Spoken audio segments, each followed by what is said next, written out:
We're all very excited about your meeting. Thank you. Now, are we singing and dancing, or what is? You're dancing. I am not dancing. Hey, Ray, could you give this to Jennifer? Jennifer Cruz, Sir, thank you.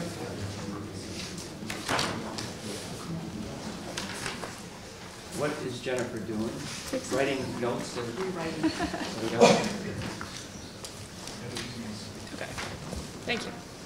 So, good morning, everybody. Thank you all for coming. We're going to begin with a prayer from Father Cryans of St. Maur Church in Durham.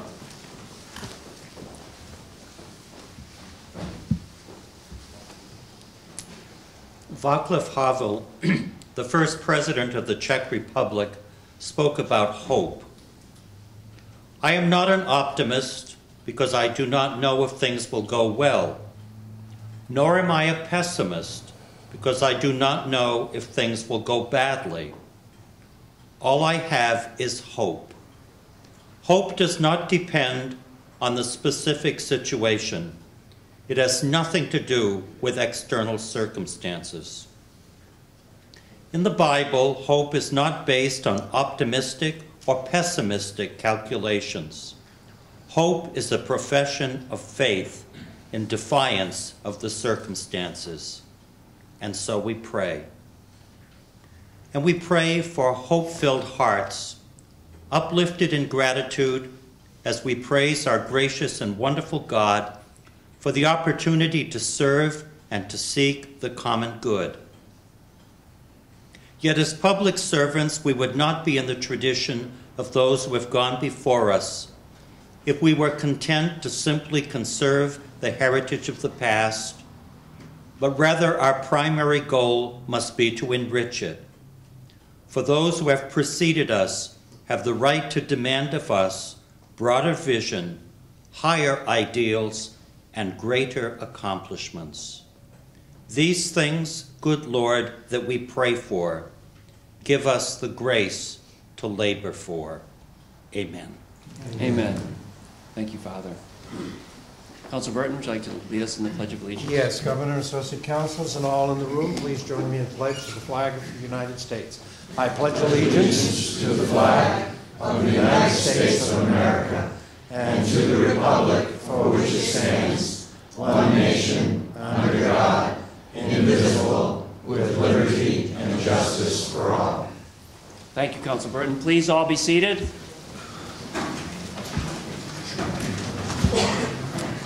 So, thank you again for coming. I would like to ask you, like I usually do before these meetings, to please turn off your cell phones, your Blackberries, your iPhones, iPads, iPods, television sets, whatever else you have. And also, if you could please, if you need to have a discussion, please go outside in the hall, because it's very distracting if you are talking to your neighbor, and then it's difficult for people who want to hear what's going on to hear. So I very much appreciate your accommodating that request. Now, we are delighted to have, direct from Broadway, they took time off from their Broadway schedule to be with us this morning, the wonderful, world-renowned Laborettes. And I'm going to ask Commissioner George Kapatis to introduce them. Commissioner? Thanks so much, Governor, councilors. Back about 5 years ago, several staff members of the department had inquired about sort of picking things up and having at our Christmas parties and staff barbecues a group that wanted to get together and start performing and singing their songs.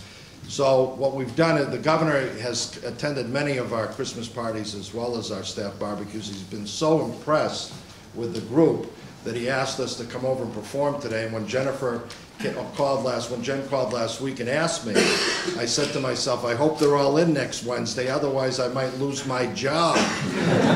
So we have the group here today, and their manager, Ellery Hawthorne. I told Ellery that I was going to bring them over myself, and he got concerned about the royalties that they might be receiving, and he didn't want me to take any part of the royalties. So I'll let Ellery introduce the group, and then they're going to sing a few songs for you. And as we've done at our Christmas parties and barbecues, we always have baklava for all staff, and we've brought some baklava for the governor and the councilors and anybody else that might want some. Thank you, Commissioner. The Laborettes were formed in 2005 with 15 minutes notice. Our Christmas party was coming up, and I was in charge of entertainment, and I realized I had no entertainment. And I've seen George's legs, and that won't do.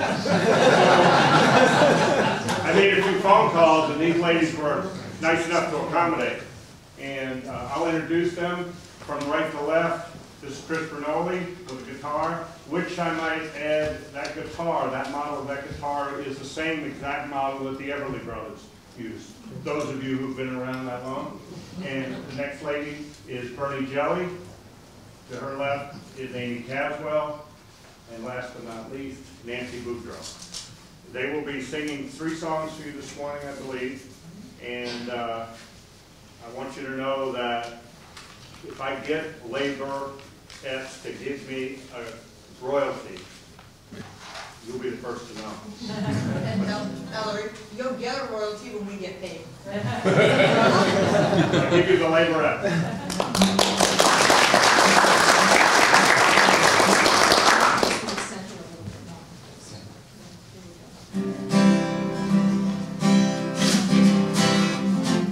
You are my sunshine, my only sunshine. You make me happy when skies are gray. You'll never know, dear, how much I love you. Please don't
If tomorrow all the things were gone I've worked for all my life, and I had to start again with just my family by my side, I thank my God above to be living here today, 'cause the flag still stands for freedom, and they can't take that away.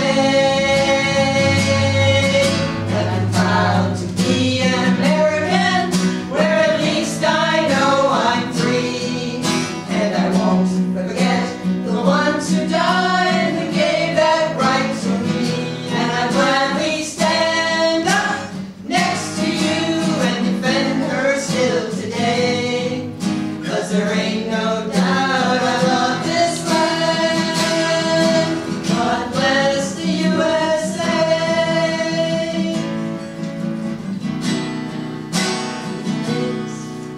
From the lakes of Minnesota to the hills of Tennessee, across the plains of Texas, from sea to shining sea, from Detroit down to Houston, from New York to LA.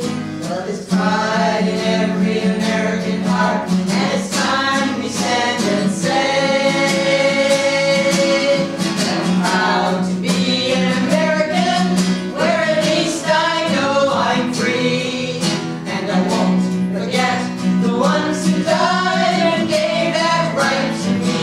And I'd gladly stand up next to you and defend her still today, 'cause there ain't no doubt I love this land. God bless the USA. 'Cause there ain't no doubt I love this land. God bless the USA.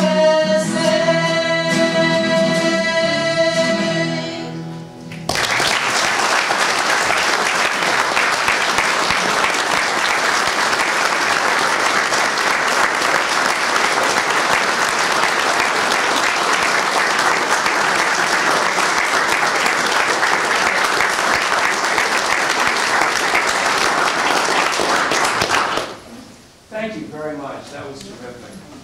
So should Commissioner Kapadas keep his job? Governor.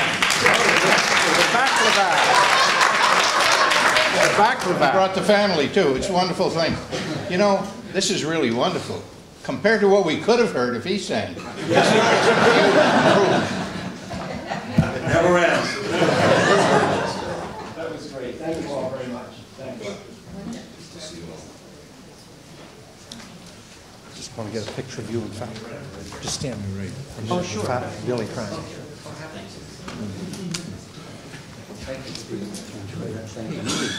You did a good job organizing that. And you didn't let him sing. That's the best. Weren't they good? They're terrific. We kept George off stage. Yes, stage right. I'd like to ask Karen Hutchins to come up here. Karen has 2 awards to give for State Suggestion Extraordinary Service Award. Good morning. Who do we have first? First, we have Ryan Stevens. Ryan Stevens. Come on, Ryan. And where's Commissioner Roberts?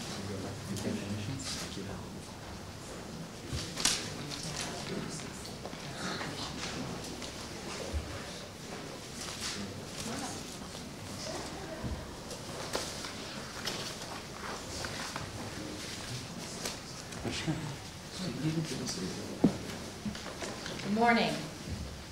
The State Committee received a written submission from the Department of Information Technology nominating Ryan Stevens, who's a Systems Development Specialist 6, for monetary recognition as a result of his providing service above and beyond any expected standard of work performance. For years, the Department of Education's grants management system was supported by an inadequate, inefficient PC-based computer system. Because the system was so primitive, consolidating data and using the system to administer grants was very difficult. Consideration for implementing an online grant system never progressed due to the cost and efforts required. Mr. Stevens recommended that he could develop an in-house system himself. Through research, Mr. Stevens realized that if he designed an online system to handle ARA funds, he could eventually roll it into a full-blown grants management system for all federal projects and entitlements. Mr. Stevens tirelessly worked on this project to design, develop, test, and roll out the ARA system, ultimately incorporating the grants management component and making it available to schools statewide. The new system enables the Department of Education and award recipients to better administer grants, thereby increasing and expediting the awards and distribution of funds. The new system is more efficient, saving the Department of Education and its staff significant amounts of administration time. Mr. Stevens has saved the state over $700,000 by increasing productivity and report accuracy to the department. The committee is awarding Mr. Stevens a check for $700 for his extraordinary efforts in saving the state thousands of dollars. His efforts and accomplishments far exceeded what was expected of anyone in this position.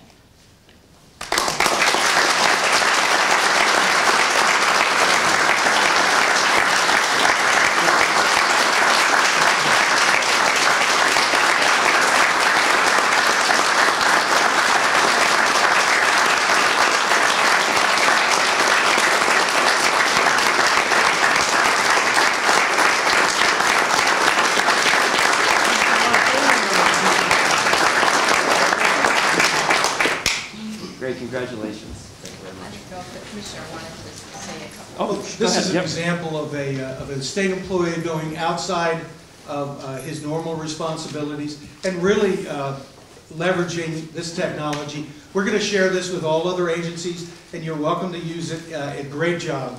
Great job. Chris? Yeah, thanks, Ron, for all your support for the Department of Education and for the state. Appreciate it. Good. Congratulations again. Thank you. And Karen is going to stay up here, and we're going to have a citation for Richard Druding and Malcolm Gently of DOIT. So if Richard and Malcolm would come up.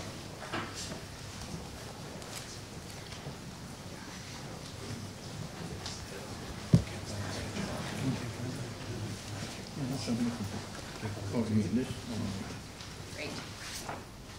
The Department of Safety sought extraordinary service recognition for Department of Information Technology employees, Richard Druding and actually Scott Gently. He goes by Scott. Mr. Druding and Mr. Gently are assigned to the Department of Environmental Services. However, both DOIT and Environmental Services staff supported Mr. Druding and Mr. Gently in their implementation and customization of a software solution for the Department of Safety for the internal tracking of both Governor and Council and Fiscal Committee requests. Their work allowed the Department of Safety to electronically improve its internal and external document tracking while facilitating and streamlining the approval process. Mr. Druding and Mr. Gently worked tirelessly to correctly implement and customize the software, along with providing the installation and training to the Department of Safety staff. The committee is awarding Mr. Druding and Mr. Gently checks in the amounts of $175 for their extraordinary service in the interest of the state for improving government cost savings. All of their efforts were beyond regular duties and far exceeded what was expected of any employee in this position.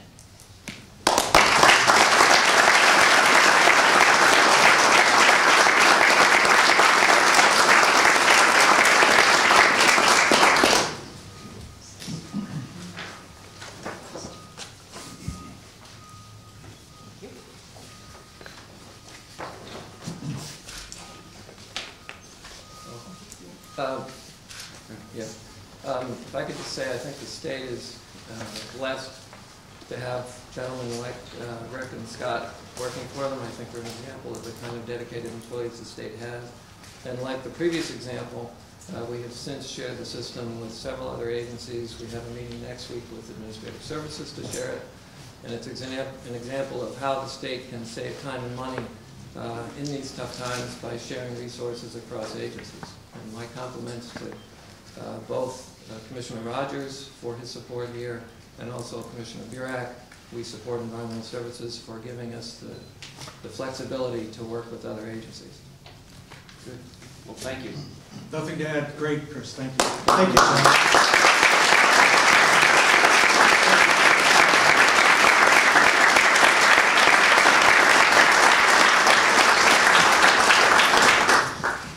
Next, I'd like to ask Elmer Severe to please come up for a commendation. Council Burton, you want to do this with me? Certainly.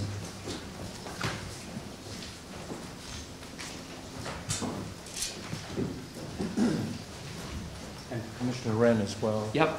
Congratulations. Why don't you come right over here?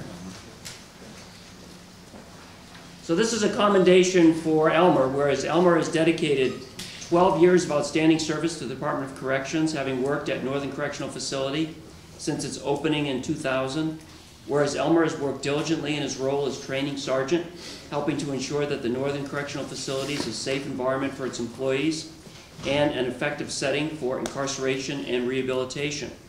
Whereas Elmer is known throughout the Berlin community for his commitment and service to local organizations, including his work with the Berlin Salvation Army Toys for Tots program, the Boy Scouts of America, and for coaching basketball for many years at the Berlin Recreational Center. Whereas Elmer has selflessly donated his time and energy to Androscoggin Valley Cancer Research, New Hampshire Law Enforcement Memorial Fund, and Home for Troops, to name a few. Whereas Elmer exemplifies the core values of all state employees: integrity, professionalism, respect, collaboration, and accountability. Now therefore I, John H. Lynch, Governor of the State of New Hampshire and the Executive Council, hereby commend Elmer for his many years of service to his state and community, and wish you all the best in the future. Congratulations.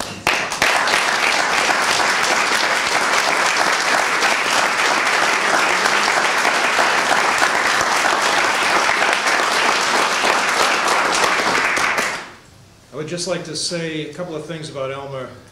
He's our chief trainer in our Northern Correctional Facility. But Elmer does a lot more than that. He is really a go-to guy for no matter what the project is. And you know, he's the type of guy, when you bring a project to him, he just looks at you and says, done. It's done. The type of employee I think that any agency would love to have, and we would certainly love to clone. And this is a very, very well-deserved recognition for Elmer. Congratulations.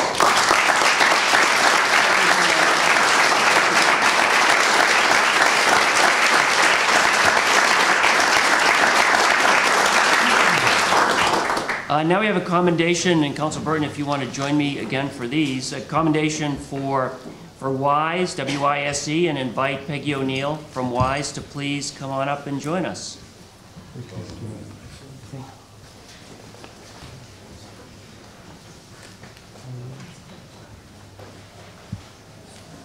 Congratulations. Thank you very much. And right over here. So this is a commendation for WISE, whereas WISE has been serving the Upper Connecticut River Valley community since 1971, working to help victims of domestic and sexual violence and stalking. Whereas WISE serves 15 towns in the Upper Valley of New Hampshire and Vermont, providing information, crisis intervention, support, resources, and education so that individuals can make the best choices possible to become safe and self-reliant. Whereas WISE works with adolescents to build skills for healthy relationships and encourages active participation in ending violence in their schools and communities. Whereas WISE supports more than 1,200 survivors of domestic and sexual violence through its 24-hour crisis intervention and support services program, providing prevention and educational programs to more than 5,800 residents each year. Now therefore I, John H. Lynch, Governor of the State of New Hampshire and the Executive Council, do hereby commend WISE for its dedication to the community and state and wish it all the best in the future. Congratulations.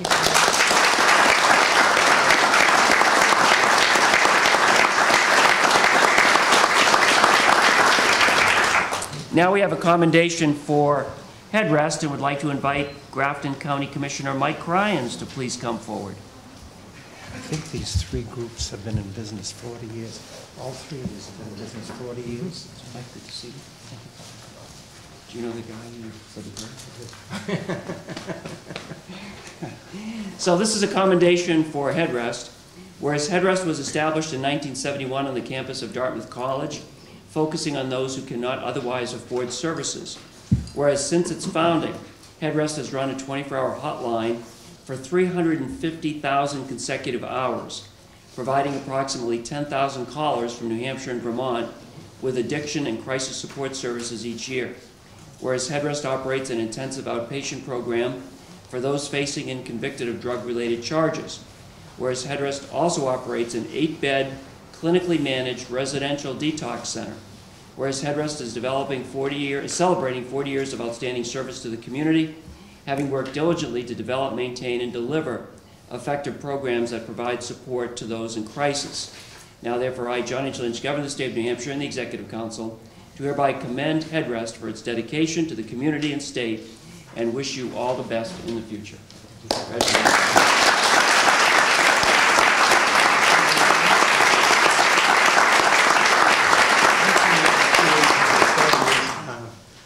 Ray has asked me to say one quick little moment of time. We have two other agencies. You've met Peggy from WISE and Marilyn Bourne from Listen. The three of us all started 40 years ago, and we all serve those that can least afford to pay. So thank you, Ray and Governor, for the recognition today. Appreciate it. Thank you, Michael. Thanks. Thank you.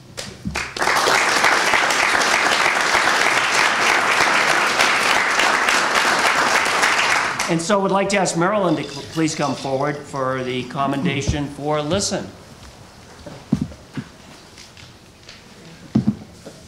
Congratulations.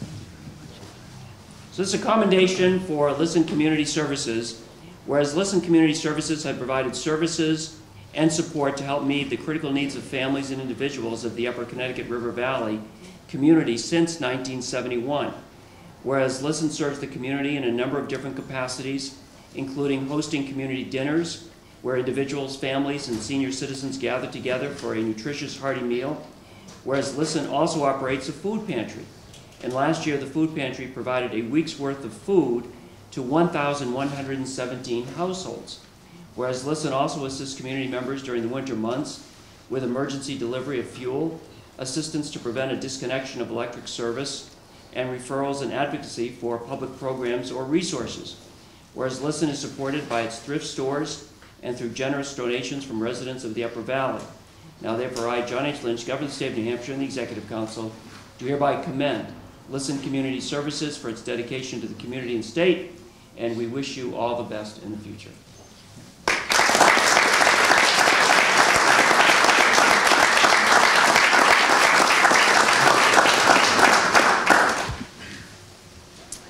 Okay, do you want to introduce your guests, Council Burton? Yes, we have 4 leadership New Hampshire people with us today, as shadowing the governor and executive council. And maybe they could stand and introduce themselves if they want to. Sarah is from Samanton, shadowing me today. Sarah Fox. What a challenge.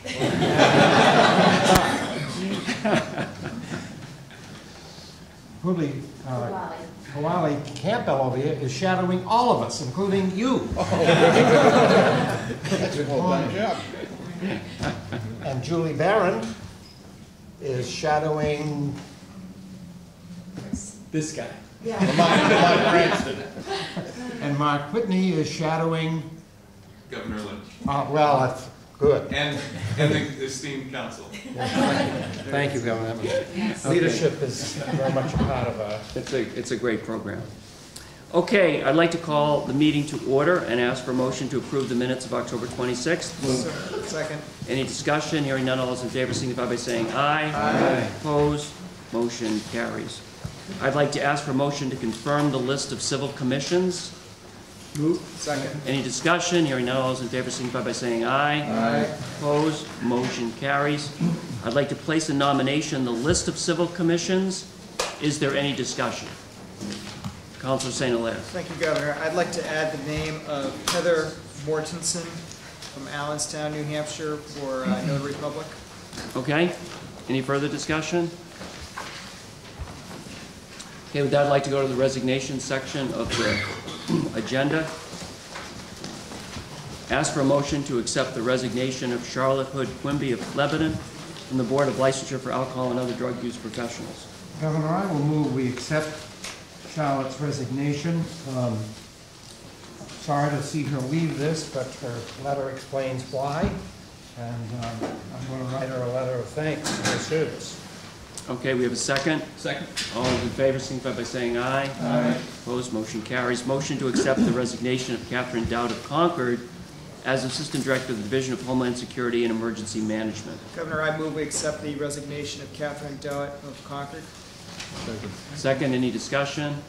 Hearing none, all those in favor signify by saying aye. Aye. Opposed, motion carries. Motion to accept the resignation of Douglas Bechtel of Pennacook, Site Selection Committee. Governor, I move we accept the resignation of Douglas Bechtel of Pennacook. Second. Any discussion? Hearing none, all those in favor signify by saying aye. Aye. Opposed, motion carries. We go to the confirmation section, a motion to confirm Middleton McGoodwin of Claremont Advanced Manufacturing Education Advisory Board. Move confirmation. Second. Any discussion? Hearing none, all those in favor signify by saying aye. Aye. Opposed, motion carries. Motion to confirm Carmela Amata Huerta of Durham Air Resources Council. Governor, I'll move the confirmation of Carmela Amata Huerta of Durham. Second. Any discussion? Hearing none, all those in favor signify by saying aye. Aye. Opposed, motion carries. Motion to confirm Roger Kudu of Hudson Assessing Standards Board. Governor, I'll move nomination of Roger Kudo of Hudson to the Assessing Standards Board.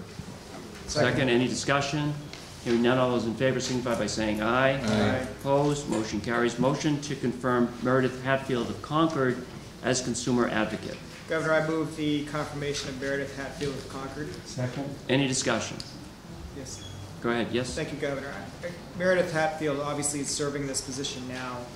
I think she has done a good job representing the consumers of New Hampshire, and she has a lot of good experience and background before she got to this post in the private sector, and I think she's well deserving of another term as the consumer advocate. Okay, thank you. Yes. Governor, I send people to her 800 line frequently, and seldom do I hear anything back from anybody, which means she has found some way to respond appropriately, and I'm going to cast a very strong yes for Meredith Hatfield. Okay, thank you. Thank So you have a- for bringing her back in. You're welcome. So we have a motion and a second. All those in favor signify by saying aye. Aye. Opposed? No. What were you? No. You were no. Okay. Councilor Zurich was a no. Councilor Wheeler was a no. Okay, so she is not confirmed. Motion to confirm Judith Fillion of Concord as Director of the Division of Program Support in the Department of Education. Your Honor, Governor, I move we confirm Judith Fillion of Concord. Second. Any discussion? Hearing none, all those in favor signify by saying aye. Aye. Opposed? Motion carries. Motion to confirm Deborah Pendergast of Guilford to the Electricians Board. Move confirmation. Second. Any discussion?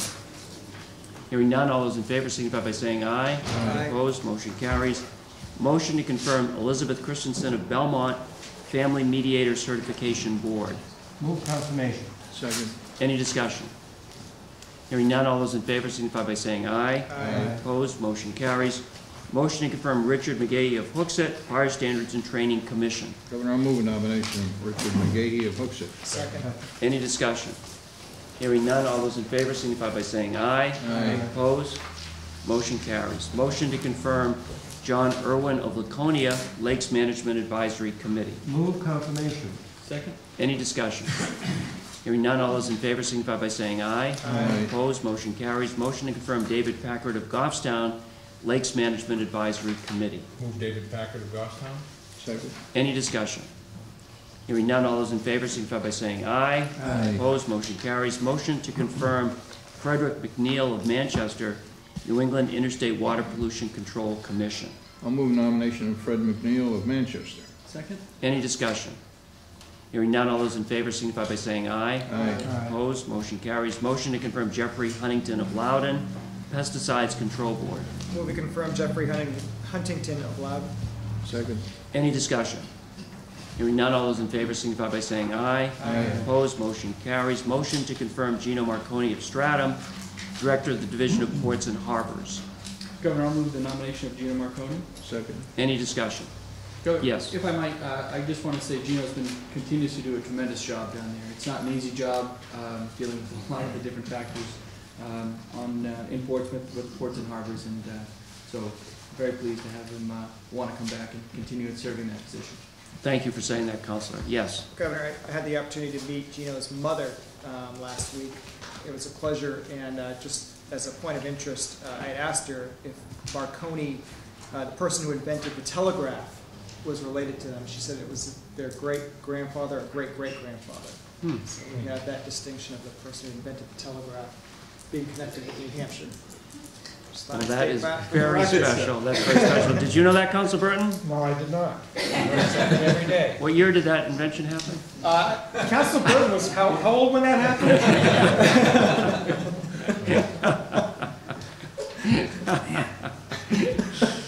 Tough crowd. It is a tough crowd. Council Sonny Lair says something so innocent, and it turns into... Thrown under the bus. That's government, right? All those in favor signify by saying aye. Aye. Opposed, motion carries. Motion to confirm Bradley Cook of Hampton, Ports and Harbors Advisory Council. Governor, I'll move the nomination of Bradley Cook of Hampton. Second. Any discussion? Hearing none, all those in favor signify by saying aye. Aye. Opposed, motion carries. Motion to confirm Christopher Snow of Rye, Ports and Harbors Advisory Council. Governor, I will move the nomination and confirmation of Christopher Snow of Rye. Second. Any discussion? Hearing none, all those in favor signify by saying aye. Aye. Opposed, motion carries. Motion to confirm Stephen Crean of Goffstown Waste Management Council. Move Stephen Green of Goffstown. Second. Any discussion? Hearing none, all those in favor signify by saying aye. Aye. Opposed, motion carries. I'd like to read through the list of nominations. Mark Conrad of Nashua, Peter Kujawski of Bedford to the Advanced Manufacturing Education Advisory Council, Deborah Hale of Hooksett Air Resources Council, Dick Anagnost of Bedford, Ed Karen of Hudson as chair, and Guy Sandegate of Claremont to the Business Finance Authority, Sharon Houle of Ware, Kathleen Olson of Windham, Division for Children, Youth, and Families Advisory Board, Nancy Johnson of Dover, Board of Licensed Dietitians, Joseph Miller of Lyme, Director of the Division of Instruction within the Department of Education, Randy Gordon of Merrimack, Board of Registration of Funeral Directors and Embalmers, David Starbuck of Plymouth, Historical Resources Council, Peter Tilton Jr. of Hampton, Advisory Committee on Marine Fisheries, Robert Andelman of Portsmouth, Louis Rosenthal of Concord, the Board of Medicine, Judith Houston of Kentucky, Michelle Munson of Hill, Pre-Engineering Technology Advisory Council, Mark Carenti of New Boston, Real Estate Appraisers Board, Jennifer Fry of Northwood, Recreational Therapy Governing Board,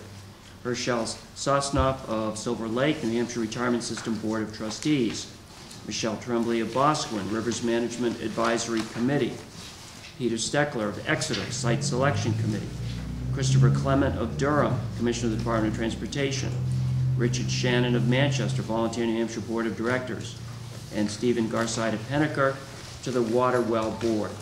And with that, I'd like to turn to the regular agenda and ask for a motion to adopt agenda items 1A through 1C, consent calendars, donations. So moved.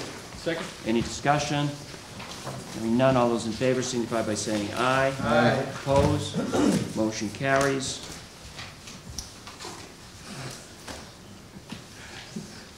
I saw two come in.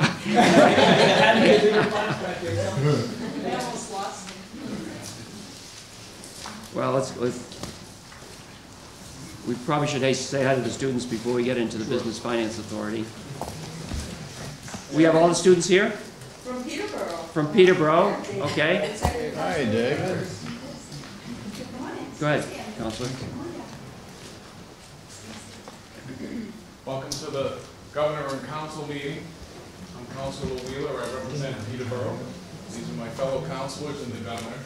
One important thing to remember about today, the Governor can't do anything unless the Council says yes. That's the most important. The second most important thing is to remember and to look at the big Civil War picture in the stairwell on the first floor in that corner, because that picture was in my grandfather's barn in Milford and hung in the Milford Historical Society. But right next to Peterborough, my grandfather from Jaffrey, great-great-grandfather, died in the Civil War. So that painting is very special to me, and that's a really cool painting of the Civil War. The third thing I want you to remember is chairs. I want you to remember chairs. Because our State House is unique, it has so many chairs. A House of Representatives with 400 chairs. And the governor and council have 5 very important, like I said before, additional chairs. The founding fathers thought it very important to dilute the power of the governor with 5 councilors. So that decisions are made here in New Hampshire by a lot of people. And I think it makes government work a lot better for the people because the decisions are made by a lot of people. So I hope you enjoy your tour of the State House today. Chairs. And they should come this way so they don't trip over the wires. Come on this way. How are you? We get to shake hands. Thanks for coming. Hi. Hi. Thanks for coming. Hello. Hi. Hi. Hi. Thanks for coming. Hello. Hi. Hi. Hi. Hello. Hi. Thanks for coming. Hi. Hello. Hi. Hi, Zach. Thanks for coming. Hello. Hi. Hi. Hi. Hello. Thanks for coming. Hi, Mitchell. Thanks for coming. Hi. Thank you very much for coming. Thanks. Thank you very much. Thanks for coming. Well, Governor, you're keeping your record intact. You have not missed the hand of a 4th grader since you've been here now. 7 years, you know. I know the 4th graders who were here when I started, I think they're now graduated from high school. Okay, we have an item from the Business Finance Authority, item number 2, and ask somebody from the BFA to please come forward.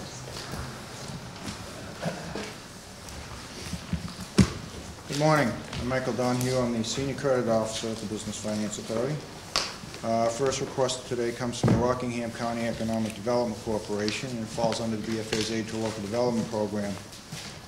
The REDC is asking to borrow $250,000 for a period of 10 months. They will then reloan those funds to a company or companies called Multi-Technology Industries and PolyX Corp., which will be utilized as a seasonal working capital loan for the company. The two companies actually are very closely interrelated. They manufacture a silicone-based coated plastic film, which is used primarily in the roofing industry. The companies are located on Pine Road in Brentwood, New Hampshire, where they employ 34 people on a full-time basis. The loan that they get from REDC actually will allow them to keep everybody employed through their slow period, which is the winter months. Basically, they're coming into that now. This will be the 3rd year in a row that REDC has supplied them with a short-term working capital loan with no issues.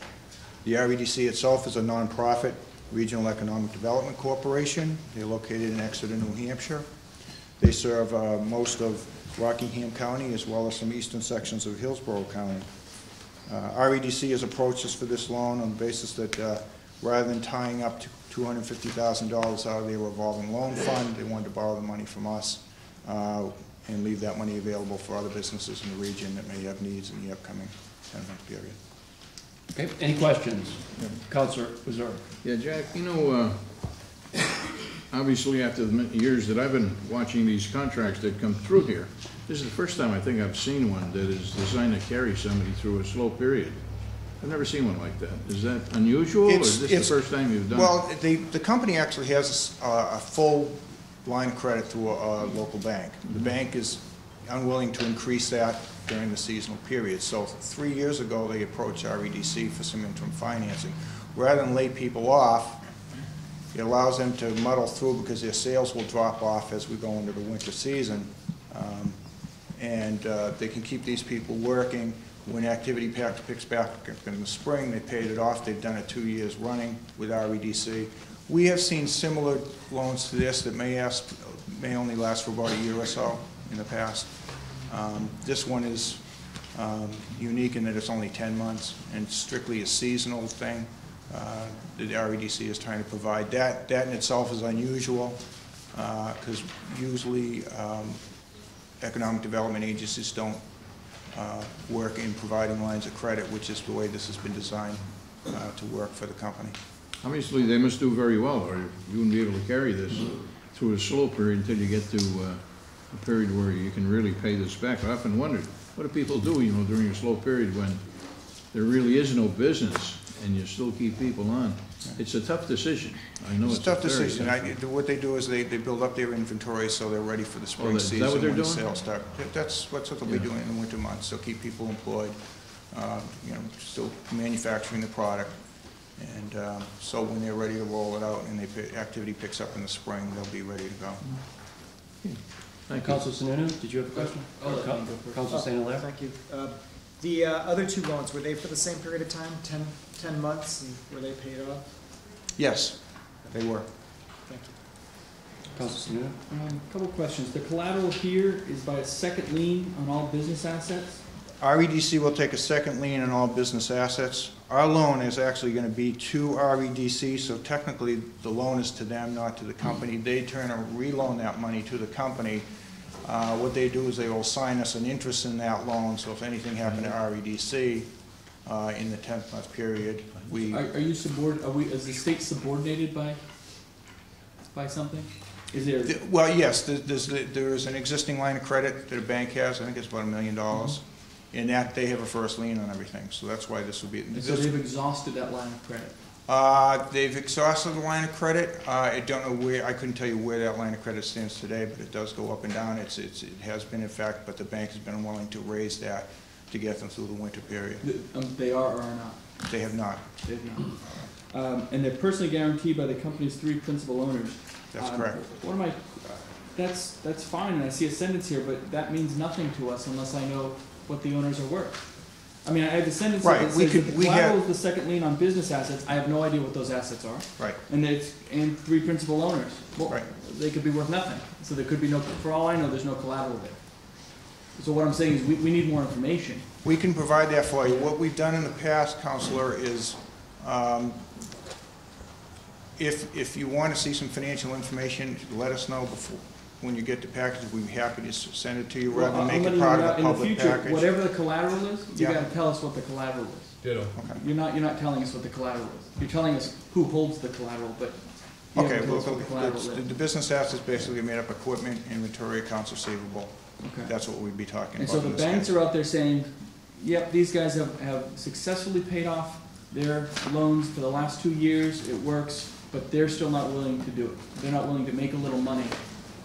So well, go ask the state to do it. That's accurate what the bank is saying. They're comfortable at the level they're at, and that's why REDC steps into the picture.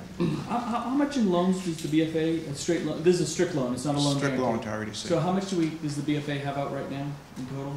To REDC? No, to any of, to just in that program. In that program, probably about, right now I'd say about $9–10 million. Off the top of my head, not accounting for amortization. And I'm losing my place here. 2 points, is that what we're... 2%, yes. Yeah. 2%. So what's the math? What do we make on that after 10 months? We make 2%, not a lot. Not a lot. Okay. Yeah. I couldn't, off the top of my head, I couldn't tell you. I mean, it's 2% of the 250,000? 2% of 250,000, yeah. Okay, it's straight, it's not amortized. The money we're using for this is money that we're receiving through the Small Business Initiative, which is federal money. Mm-hmm.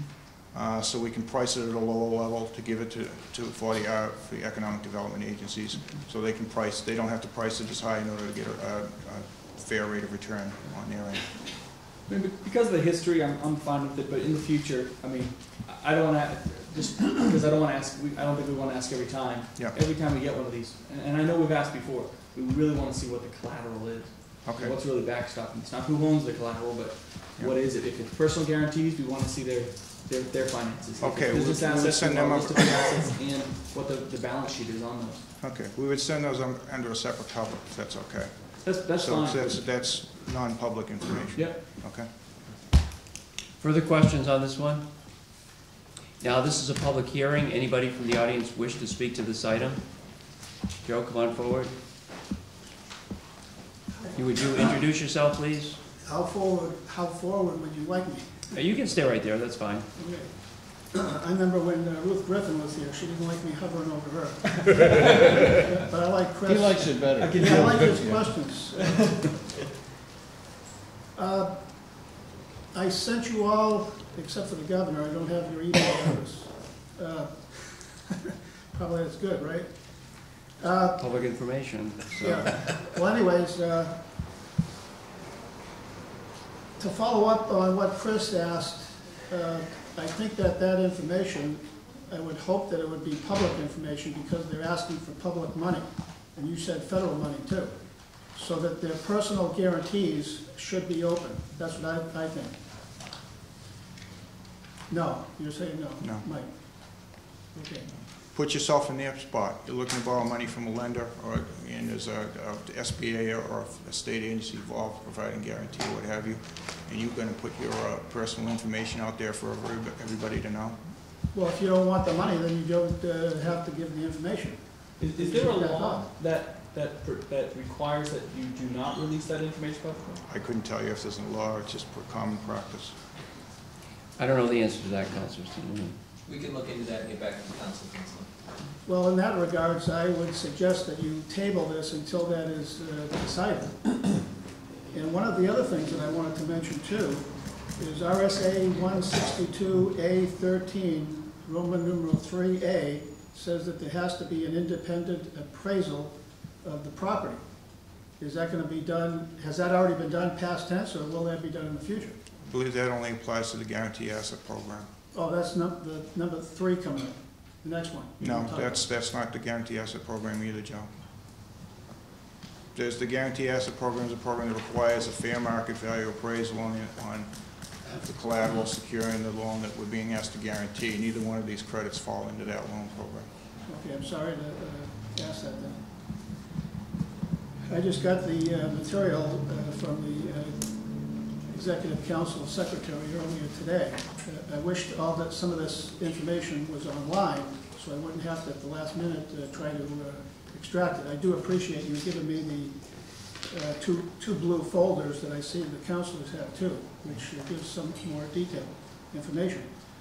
But one of the details I wanted to ask about is it also says under the RSA that this will benefit one or more political subdivisions of the state, meaning the towns that they're in and also other towns. Do you have a number on that? Is it like just the town that they're operating in, or is it other towns? It's the number of jobs that it's helping to keep in place. That's our primary focus is to help to maintain and create jobs with the projects we look at. That's what we created back in 1992, John. Okay, so I think I read somewhere that there's, what, 33 full-time employees? 33 here, yes. And how many towns do they come from? I couldn't tell you that. Could you find that out? Yeah, I suppose we could, yeah. Because that's what it says in the RSA. It says we'll promote one or more towns, and I'd like to know the number. Yeah. Okay. And I have a whole bunch of notes. I'm just flipping through sporadically, and I just sent you all, like I said, one email, then I had a backup email, and I'm sorry I put in there that, you know, that, let me back up. Karen, for the Secretary of State's office, I think she's the one that advertises all of this, or the Executive Council Secretary Joanne or somebody. Jack Donovan, your boss, Mike, he gave the information on a letter to them, but then the public announcement was just for A and B, but not C and D. I mean, as advertised on the website. I'm sorry, what's C and D? We have two. We have two in here today. Well, he asked of all the criteria in RSA 162A18, but unfortunately the website only said they were going to deal with A and B. It's just a technical thing. I don't know what you're talking about. All right, why don't you just let Joe finish his comments, and we'll take them all under consideration. Okay, well, the other thing is, when you do get to signing the contract, it's in number 2 of your folder, and it has the resolution under RSA 162A18. There's number 1B, and then you have 3 in small Roman numerals, where it says, "Will promote the general welfare of the state's citizens." And what you have is you have the capital letter S for the state, meaning the employees of the state, or officers of the state. I think it should be as lowercase s to mean everybody in the state, and not just the citizens, which are freemen technically, but also I think you should add another phrase in there, and the Article 12 inhabitants of the state.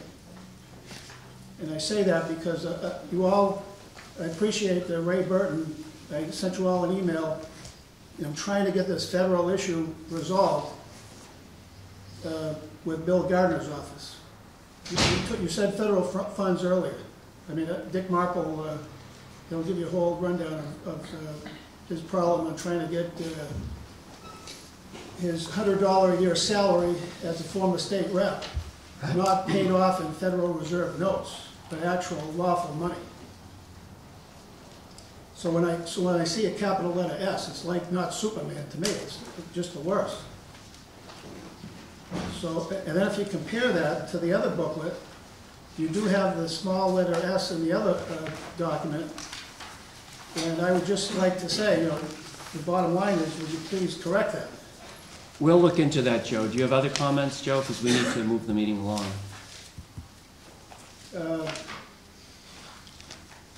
I guess that's all for this one. Okay. I just have a few questions on the other one. Okay, thank you very much. Anybody else wish to speak to this item? So with that, I'd like to close the public hearing. Yes? I'm sorry, Governor, if I could just make one comment. Could the Attorney General Delaney look into why exactly don't we have a third-party appraisal on these types, but we do on loan guarantees? That would just be good to know in the future. Yeah. That's all. I would, if you don't mind, I'd love to know what laws essentially, or if it's a management practice or something written into the RSAs that simply say that these ones we need a third-party appraisal, but these ones don't. We'd be glad to get you a briefing on that. Same risk. So, Okay. sorry. Thank you. No, that's okay. So now we need a motion to adopt. We still have opportunity for further discussion. A motion to adopt agenda item 2 from the BFA. So moved. Second. Second. Now, any discussion? Yes, Governor.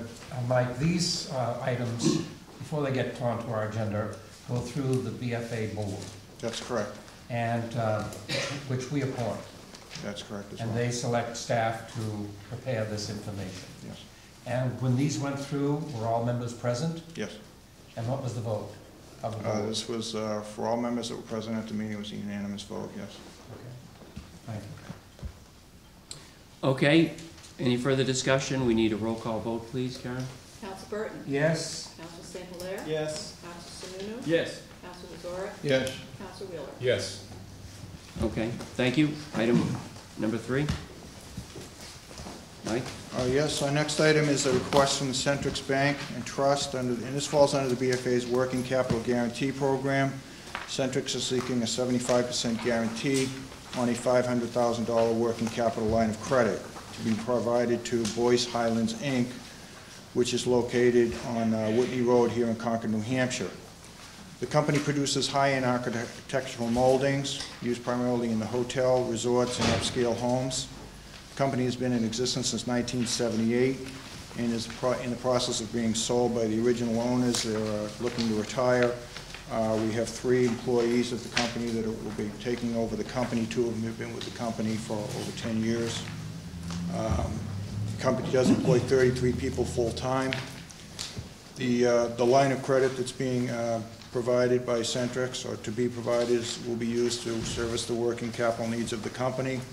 The loan will be secured by first lien on all business assets, primarily accounts receivable and inventory, with an advance ratio of 75% on eligible accounts receivable and 50% on inventory, and that inventory figure will be capped at $50,000. The second borrower in this case, SAPH Trucking, or co-borrower, if you will, is basically a company that's created, its one asset is a vehicle that is used for deliveries, strictly for the Boyce Highlands, and we requested the bank add, because it was a related company, we actually asked the bank to add that to the loan, and they agreed to do so. Questions? Questions? Council St. Hilaire. Thank you, Governor. You said the owners are retiring and the basically the workers are going to be taking over? There's 3 gentlemen that are going to be taking over. Their names are Brian Murphy, John Lentine, and a Robert Lowe, that hold various positions within the company now, senior positions. They put some money up into buying it. The sellers are actually, the sellers of the company are actually providing a great deal of the seller financing for this. There isn't a line of credit in place for the company, but with the change of ownership and the fact that with the seller financing in place, it actually makes the balance sheet of the new company highly leveraged. So as they're paying this loan down, the leverage gets better, and it's probably in some time down the road. That was my next question, because if they're buying the company, there's probably going to be some more loans that are securing what assets they have, and this is a working capital loan. This is working capital, yeah. So we would be first on the receivables and inventory. We did receive on this both an inventory listing as well as an accounts receivable listing at the time that the application was made. Thank you, Councilor. Further questions? Okay, this is a public hearing. Anybody from the audience wish to speak to this item? Joe, come on forward.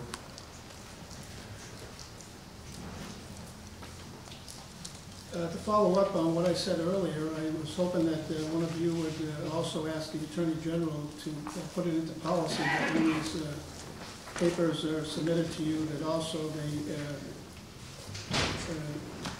list and/or total the number of towns or cities that this is going to be benefiting. I'm sorry I gave the wrong number to the last one. It's 33 on this one, I think, is the number of employees. I forget what the other one was. And also, too, I just make one more point, I guess, dealing with the bank here, Centrix Bank.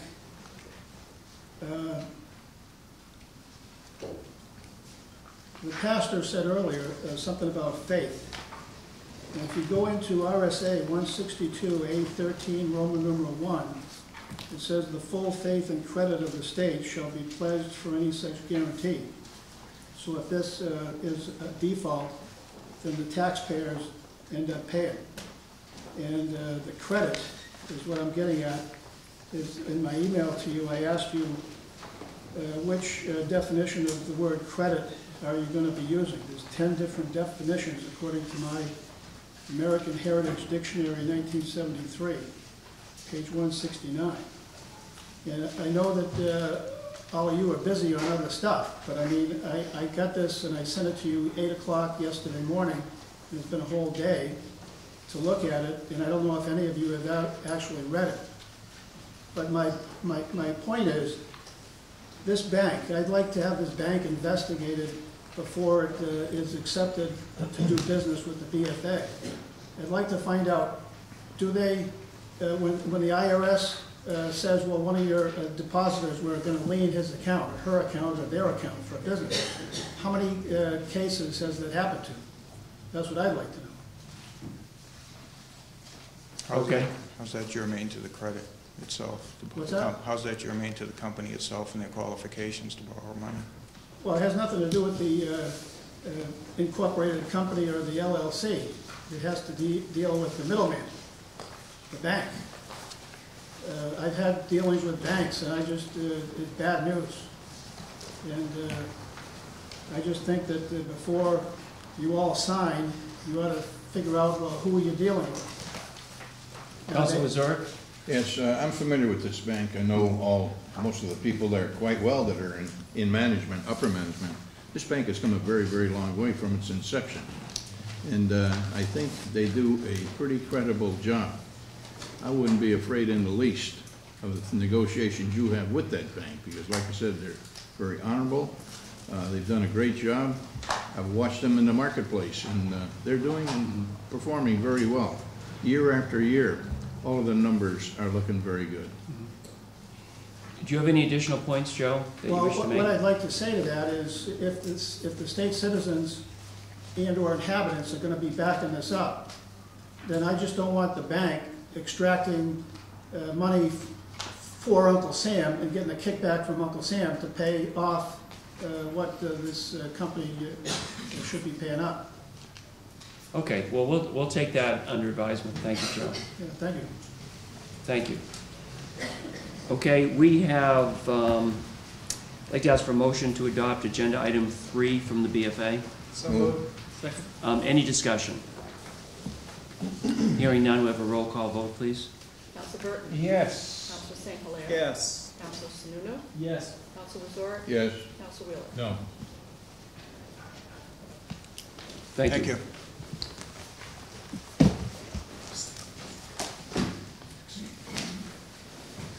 I'd like to ask for a motion to adopt agenda items 4 through 10 from the Community Development Finance Authority. Move. Second. Any yep. Councilor Wheeler. You have a question? Somebody from the authority, come on forward, Kathy.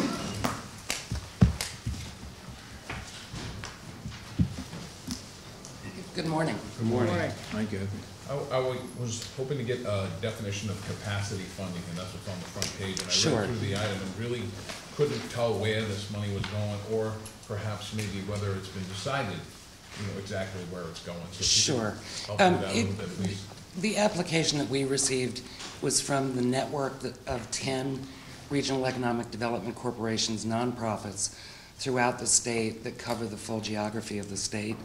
The purpose of the money is to make sure they're there to help businesses, to bring jobs to various regions of the state. They come in together for a single grant and then divide it evenly amongst the 10 of them. Could you just give me a little more detail? Help businesses bring people in. What do you mean? Okay, well, let me give you an example. In Grafton County, there's an organization called Grafton County Economic Development Corporation. They are known throughout the region that they serve, whether it would be the Upper Valley, where there's a lot of activity, or around Plymouth, where you've got many more smaller businesses. What they will do is often a bank will refer a business to them, and they will look at their proposed project, tell them whether there's financing available. Sometimes they will offer financing in collaboration with the bank. But that's the kind of work they're doing. So this is to pay for the administration? Yes, and we call it capacity. Some of the organizations are bigger, but a heck of a lot of these are a single person with a part-time admin person. They run very lean, and to tell you the truth, we're very appreciative of the work they do getting out there and helping business grow and prosper. Thank you. Councilor Sununu. Something I picked up in a couple of these, and this is to help municipalities solve development problems. In numbers 4 and number 10, these are the ones where there's actual funding involved. Yes. Am I right, there's no funding in any of the other ones, no additional funding? The other ones are, these have already been approved, Right. and what we're doing is giving them more time to meet the goals that we set out.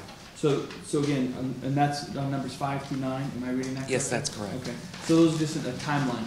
Those are timelines. Okay, so specifically we're on 4 and 10, I mean, this is money that just lets for-profit companies hire more people, right? Essentially? Yes. Which is, that's nice, we all like to hire more people. I'm gonna go in kind of reverse order. On number 10, it's to purchase brewing equipment. It's the beer project. Right, so, but this is a for-profit company. It is. My problem here is that I own a for-profit company. When I need to buy a new ski lift, I don't come running to the government and say, buy me a new ski lift. Right. Why do these guys qualify for something like this, whereas the tens and hundreds of other and thousands of other for-profit businesses across the state, what's so special about these? Let me just quickly give you a snapshot of the timeline. In a case like that, often what happens is a bank, they may have gone to their bank in Plymouth or in Woodsville, wherever it was, asked for a loan. The bank said, we can do this for you, but it's not all of it. They then make the call to Grafton County Economic Development Corporation. They do the underwriting.